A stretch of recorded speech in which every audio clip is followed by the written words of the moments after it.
Good night! Good night, guys. Good night, guys. Medyo ganito ang ating setup for today's video kasi ang ganda ng hotel namin. Tapos pagod na ako, inantok ako. Pero magsushoot pa rin tayo para sa episode na to. Okay. Dahil dyan, di ba? Naghahang na nga. Dahil dyan, welcome kayo dito sa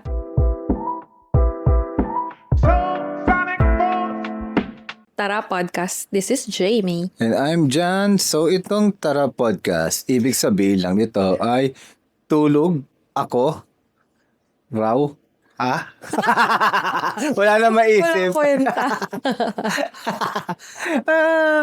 Travel and Real Adulting Podcast. Yes. And if you're new here, it's all about travel and about adulting. Yes. Ano, And patikop about life. the real. Real. Totoong adulting. O, di ba mga sabog na? Pero kasi yung hotel natin ngayon. Isa na naman sa mga, napunta na to sa top 5 ng hotel na napagstayan natin. At True. medyo mahal din kasi dito. Oo, shala. Ang sabi nung kaninang staff na nakausap natin, di ba? Yung ibang dito. Ang sabi nung staff na nakausap natin kanina, yung ibang rooms dito, hindi open for public na tipong mabubuk mo online. Hindi. Sa kakilala lang. Nung may-ari. Ganon? Ibig sabihin talagang prestigious, ganun. Hindi for everyone. So, pero may mga mabubuk katulad nito na nabook ng Philippines Tourism Promotions Board para sa amin at sa mga kasama namin. Siguro ito lang yung medyo pinamaayos na hotel within this area siguro. Feeling ko, medyo remote pa no? Hindi pa, I mean, meron namang properties pero ang layo eh. Kasi nung tuwing dadaan, tuwing pabalik tayo dito or palabas dito. Parang wala akong makitang katabi. Wala pang mga establishments. Even nung nag-Port Barton tayo, parang naalala ko sa kanya yung sa Zambales. Liwliwa. Liwliwa, di ba? Yung yung beach side natapos pag nakita mo panay local na kainan lang, walang ibang establishment. Di ko alam kung may hotel ba or something. For context, nasa San Vicente, Palawan kami right now. So, kung napanood niyo yung last episode, ito pa rin yung setup. Kasi 2 beses kami nag-record dito dahil meron na naman kaming travel soon. True. Mabibisi kami. Kaya, ayan, kailangan nating i-consistent ang ating podcast. So, yun. At kung napanood nila yung dulo ng episode na yun, alam nilang nagsisinungaling ka. Diba naislang na ako? Bakit? Sabi mo kasi noon sa susunod makita na sa ibang lugar eh. Di. Totoo naman din. Kasi palis na tayo after nun netong record na to eh.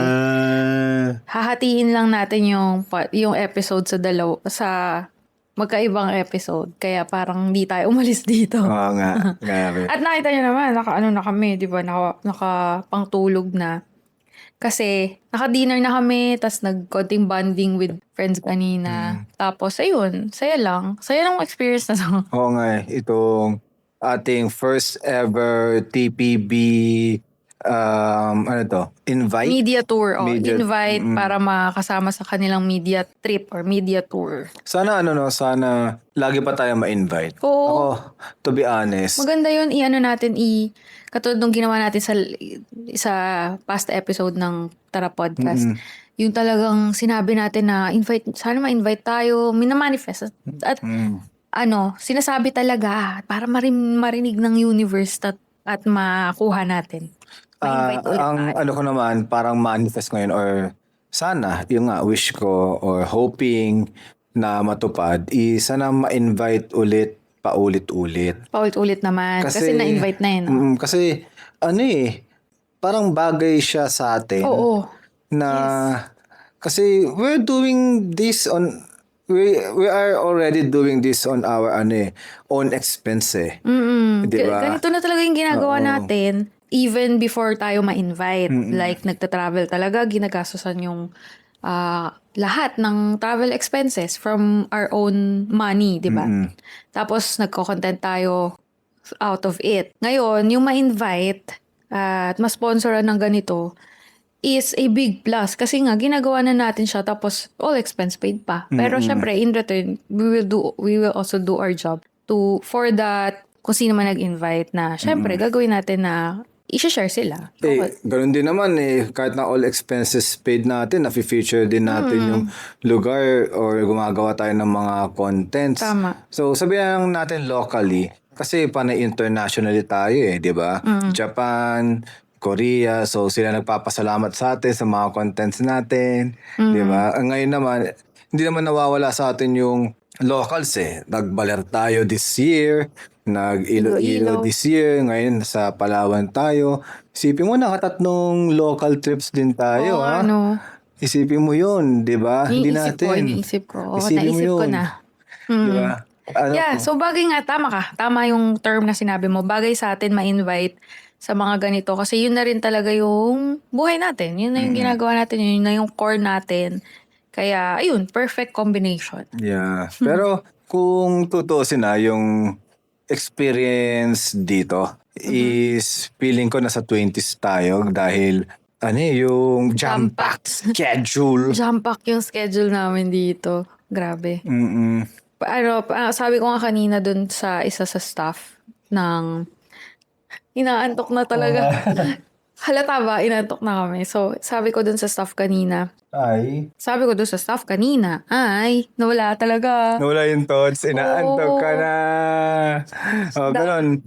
Ganun din tayo kapagod dito sa day 1, day 2, day 3, day 4. Pero, masaya tayo. Masayang pagod. Yun dapat, di ba? Tsaka sabi ko, ayun, naalala ko na yung thought dun sa staff kanina na nakakausap namin lagi. Na sa totoo lang, ngayon lang ulit tayo nag-jump pack ng ganitong itinerary locally. Even internationally, hindi na rin ganito ka-jump pack. Sabi namin, payag kami, basta invited by TPB or yung promotions board nga natin sa Pilipinas. Kasi nga, dual purpose siya. It's, syempre, aminin na natin, wala tayong babayaran, sponsored lahat. At the same time, i-share naman din talaga natin. So, bumalik dun sa sinabi mo kanina na bagay talaga sa atin. Yung ginawa natin dito sa 5 days dito sa Palawan via Philippines Tourism Promotions Board. Siguro banggitin ko rin yung Whistler Travel Tours. Ang ganda ng parang alaga sa atin. Oo, tsaka ang galing nila. Ang dami nilang alam na i-share. Parang nag-aral talaga sila. Kasi hindi nagbabakil. Kabisado nila yung i-share nilang info sa atin. Oo. Na para tayong yung typical tour guide tapos 'di ba habang gumagala kayo ang daming sasabihing info about ito ang nakikita nyo is ganyan. Ang Tubataha Reef is ganon, Even yung itong tricycle ay dito na lang may kita. Di ba? Kahit simpleng details na ganon. So, maalam sila, ang galing. At saka first time ko sa isang travel tours na kompleto yung parang first aid kit. Isipin mo yun. Diba may binigay agad na first aid kit. Tsaka talagang alaga. VIP treatment. Grabe, ang ganda ng alaga sa atin. Kumbaga, lagi kasi gumagawa ng itinerary. So ngayon feeling ko, sila gumawa ng itinerary para sa atin. Tapos, ako naman ang travel princess. Lahat tayo travel princess ngayon. Kumbaga, wala akong masyado iniisip. Magko-content lang ako, bibideo lang kita, mag-vlog, post. Kaya panoorin yung mga vlog sa maganda yan. Pati sa mga IG namin, almost real time kasi para ma-promote nga agad yung event na pinunta namin dito, which is yun yung main reason why we're here. Kaya ayun. Parang balik lang, syempre, dinala nila kami dito, babalik namin. In return is mabilis naman tayo magtrabaho. Maayos naman din magtrabaho. Ganyan. Nakatulong din kasi na may paparating agad tayong trip Isa pa yun.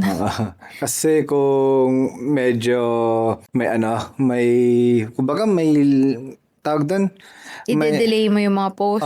Kumbaga kung wala tayong upcoming trip, i-delay ko yun ng kaunti. To be honest sana hindi mapanood ang TPB. Joke lang. Pero dahil may lakad na susunod. matatabunan lang halos Kaya talagang push kami ng push. Everyday, pati stories almost real time. Ganon. Tsaka yung TPB is grabe din pala yung paghahanda na ginawa dito. Nung nakausap nga natin yung isa sa mga staff nila, talagang naipag-coordinate talaga sila doon sa travel tours, like yung Whistler Travel Tour and Packages, then sa communities. Kasi isa yun sa mga nila yung parang atikain yung talagang ma-feature yung mga communities. Yes. So just like yung ginagawa natin na pupunta tayo doon sa mga lugar na gumagawa ng mga handcrafted souvenirs or bags, tapos sinisunok ka na. Ang galing no? Grabe, parang sabog na sabog tayo sa episode na to.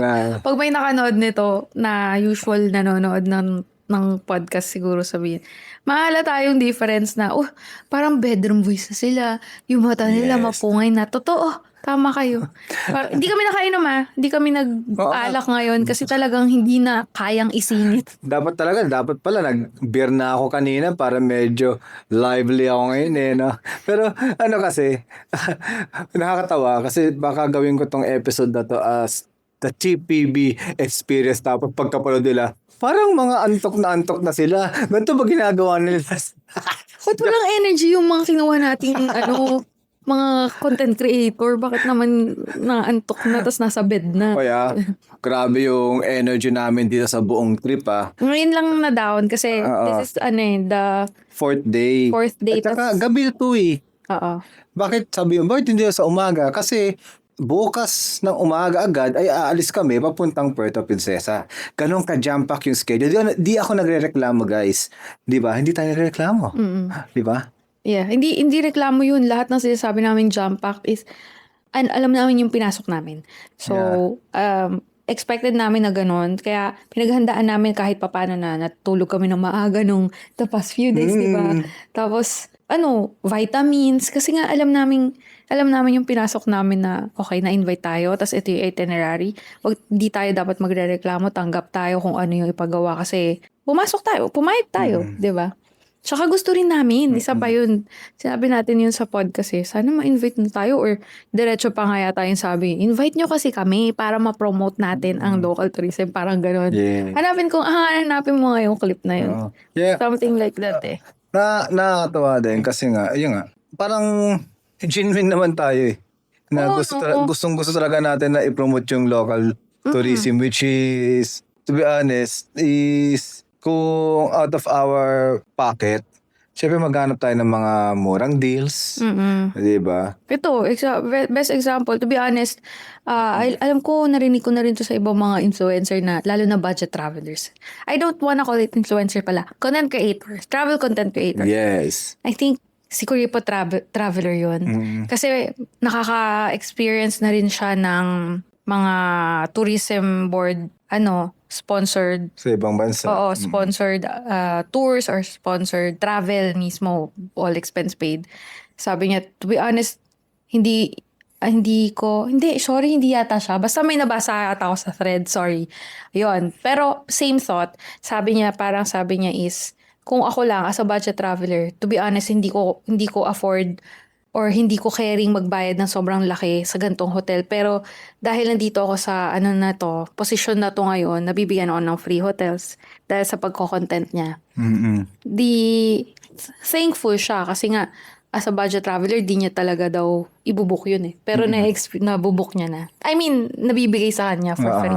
Parang ito, yeah. Totoo, to be honest, hindi ko nga alam, 7,000 per night? 7,000 per night ito. Kaya naman natin, hindi naman tayo walang pambayad nun. Pero if merong as a budget traveler nga at DIY traveler, if medyo may mas makakatipid, dun tayo, hindi tayo talaga super luxury trip Kaya nakakatawa na maka-experience ng ganito. Tsaka yun, makita nila yung beauty ng lugar through our contents, di ba? Kasi yun naman talaga yung pakay natin At sana marami pang lugar na mapuntahan natin na ganito na may share natin. Tsaka ganda. pagka kung ano niya. Kung makikita niyo naman kasi sa mga ibang post pa namin dito sa podcast. Makikita niyo talagang kami all out talaga kapag na-invite or nabigyan ng chance na ganito. Hindi to the point na Parang gano'n yung all out mo. hindi to the point na parang parang OA. oo. Talagang sasabihin lang namin na as a traveler, mabilis naman kami mag-enjoy talaga kasi gusto namin to. Yeah. So, ang lalabas sa vlogs is nag-enjoy. Mukha kami nag-enjoy talaga. Pero remember yung sinabi ko sa'yo? Ano yun? Na if you are not a traveler, only a content creator, di mo may enjoy tong TPB. Kasi panay talaga activity or may gagawin talaga. Tapos salamuha pa kayo sa locals. Tsaka pro bono din eh. Oo, this is not paid, guys.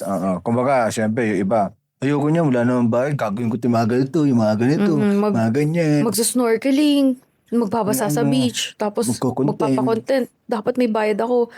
May point ibang ganon. Pero yung nga, pag it is only for the ones that enjoy travel, kasi, para sa akin, that is gratitude na. Or kumbaga, ang tawag doon sa ibang term ng gratitude. Wait, para English ko naman. Gratitude. Appreciative. Ayun, I'm very appreciative na na-experience ko to. Diba? Ma-include sa dami ng content creators para ma-invite tayo na 4 lang yata this time. 4 na content creators. Tas 3 media. Oo. So, 7 lang kami na na-invite as a media group sa media tour na to. Out of all, sobrang daming content creators and media rin, di ba? Kami yung napili for this 16th regional travel fair. Yes, 2 pa kami. Tapos, hindi as a couple alam nila couple kami pero hiwalay kasi socials namin. Social media pages. So, invited individually ang dating. So, galing. Natuwa din ako for that. For us, sa ganun. Tsaka, yung mismong na-experience natin na mga activities and tours, pati yung mga culture na nakikita ko. Gusto talaga natin natutuwa tayo, no? Kaya if hindi ka ganon, baka hindi ka matuwa. Mabobore ka. Or baka mapagod ka agad. Kasi nga, di ba pag hindi mo bet yung isang bagay, tas pinagawa sa'yo, baka yung napipilitan ka lang. So, syempre, di mo ma-enjoy, plus mapapagod ka. Kami napapagod lang, pero nag-e-enjoy. Oo. Yun yung best kong masasabi. Kasi, parang, basta bagay tayo sa ginawa nating to. Alam ba? Tatawa ako. Bakit? Pahiga tayo na. Buti ko rin. Buti ko rin. Kinaantok na kasi talaga. Tayo na ako. Parang mamaya, andito na kami sa akin na. Naging slide. Pasa mamanood ng video episode. Yan. Makikita niyo. Ano magiging thumbnail na to? Yan. Nandito na, nagaya na ako. Thumbnail. Pero meron ganitong podcast yung nasa bed talaga.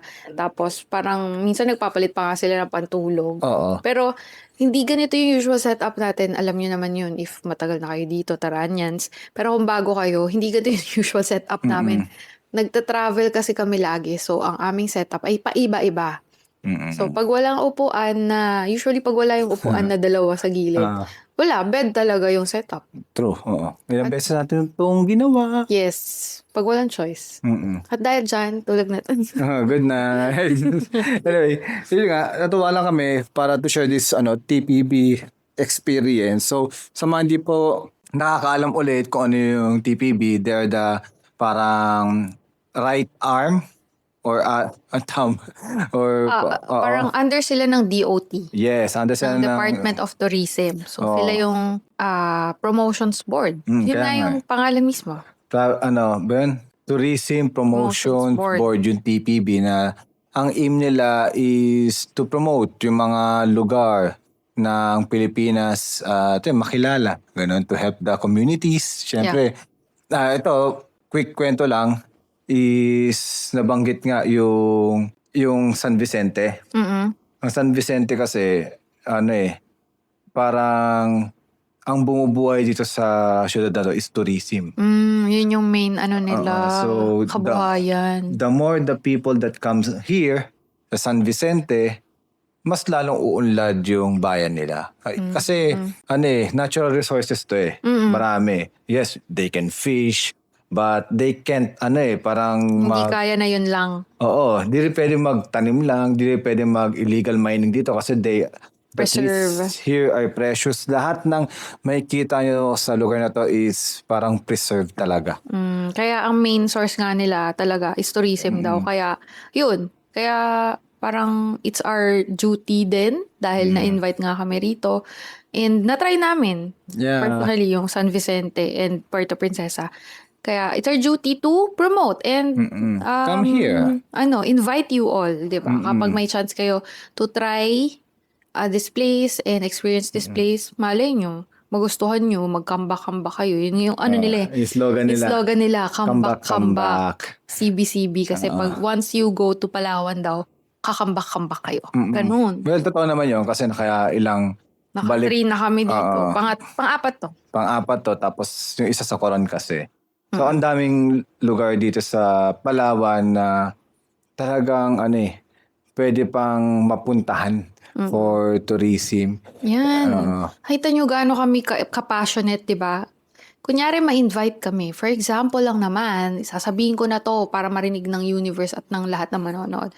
Ma-invite kami for another tour, another media trip or media tour sa Iloilo.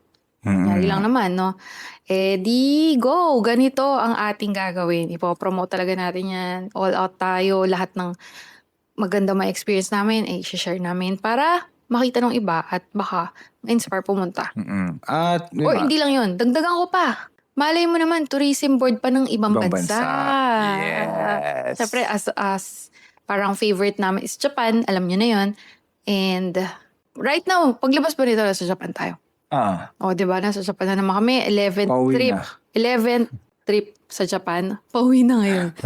So, mali mo, doon naman yung mag-invite. Ganito gagawin namin kasi nga, passionate kami about travel. We love traveling. Yes. Okay. Sana magtuloy-tuloy pa. Yes. Yung controversial take ko for the day. Okay, go. Alam mo kung ano? Ano? Walang kwenta tong episode na to kasi mukha tayong inaantok. Hindi ako naniniwala. Ang controversial take ko dyan ay mali ka. Wow! Galing Galing mo dun Yeah, so thank you for watching. Thank you for listening to this Antok episode of the Tara Podcast. See you next week.